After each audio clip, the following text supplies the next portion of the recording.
America का 50% tariff बुधवार से भारतीय चिन्हित उत्पादों पर लग जाएगा। इसके बाद भारत के उत्पाद अमेरिकी बाजार में महंगे हो जाएंगे। ये अमेरिकी रणनीति भारत को नुकसान पहुंचाने वाली है। लेकिन जहां भारत और अमेरिका अब आमने सामने दिख रहे हैं, तो वहीं दूसरी ओर एक नया वैश्विक राजनीतिक ऑर्डर उभर रहा है। अमेरिका की नीति के खिलाफ एशिया संगठित हो रहा है। भारत को इस समय अपने हितों को ध्यान में रखकर फैसला लेना पड़ रहा है। अगर भारत अपने हितों को ध्यान में रखकर फैसला नहीं लेता है, तो इतना साफ है कि हमारी अर्थव्यवस्था को भारी नुकसान उठाना पड़ सकता है। आइए समझते हैं कैसे भारत, चीन और रूस की त्रिकोणीय साझेदारी अमेरिका की दादागिरी को जवाब दे सकती है। दरअसल भारत के प्रधानमंत्री चीन में होने वाले एससीओ समिट में हिस्सा लेंगे। चीन भारत के बीच ये यात्रा व्यापारिक साझेदारी के इतर एक नई शुरुआत भी मानी जा रही है। इस समिट में रूसी राष्ट्रपति व्लादिमीर पुतिन के अलावा मध्य एशिया, मध्य पूर्व, दक्षिण एशिया और दक्षिण पूर्व एशिया के नेता भी शिखर सम्मेलन में शामिल होंगे, जो 31 अगस्त से 1 सितंबर तक तियानजिन में आयोजित किया जाएगा। चीन और भारत दुनिया की कुल आबादी का 35% है, जो अपने आप में यूरोप और अमेरिका की कुल आबादी के 2 गुने से भी अधिक है। प्रधानमंत्री मोदी ने इससे पहले आखिरी बार पिछले साल रूस के कजान में हुए ब्रिक्स शिखर सम्मेलन में शी और पुतिन के साथ एक ही मंच साझा किया था।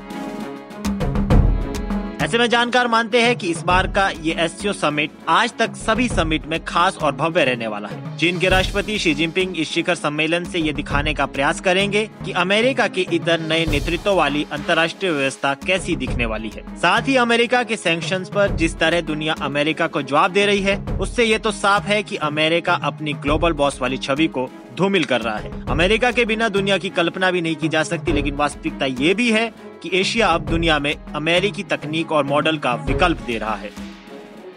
भारत ने कैसे बदली अपनी रणनीति? भारत इस समय एक जटिल दुविधा से गुजर रहा है। एक और उसका पारंपरिक मित्र रूस है, तो दूसरी ओर उसका रणनीतिक और आर्थिक सहयोगी अमेरिका। ये दोनों देश आज एक दूसरे के प्रतिद्वंद्वी है। 1990 के दशक तक वैश्विक राजनीति 2 ध्रुवों में बटी हुई थी। एक और सोवियत संघ रूस और दूसरी ओर अमेरिका। इसी कालखंड में चीन एक उभरती हुई आर्थिक महाशक्ति बनकर सामने आया, किंतु वो अमेरिका और रूस की तरह कोई विकल्प वैश्विक व्यवस्था स्थापित नहीं कर पाया। यही वो समय था जब भारत ने भी उदारीकरण की दिशा में कदम बढ़ाते हुए अपनी अर्थव्यवस्था के द्वार विश्व के लिए खोल दिए। इसके परिणाम स्वरूप भारतीय बाजारों में अंतर्राष्ट्रीय उत्पादों की पहुंच आसान हो गई और विशेष रूप से अमेरिकी कंपनियों की भारत में मौजूदगी बढ़ी। भारत और अमेरिका के बीच सहयोग बढ़ने लगा, जो भारत की बदलती वैश्विक भूमिका के लिहाज से एक निर्णायक मोड़ था। हालांकि परमाणु परीक्षणों के दौरान भारत अमेरिका संबंधों में तनाव आया, लेकिन उसके बाद दोनों देशों ने अपने संबंधों में पीछे मुड़कर नहीं देखा और द्विपक्षीय सहयोग को नए आयाम दिए। हाल ही में प्रधानमंत्री मोदी की अमेरिका यात्रा के दौरान दोनों देशों ने $500 अरब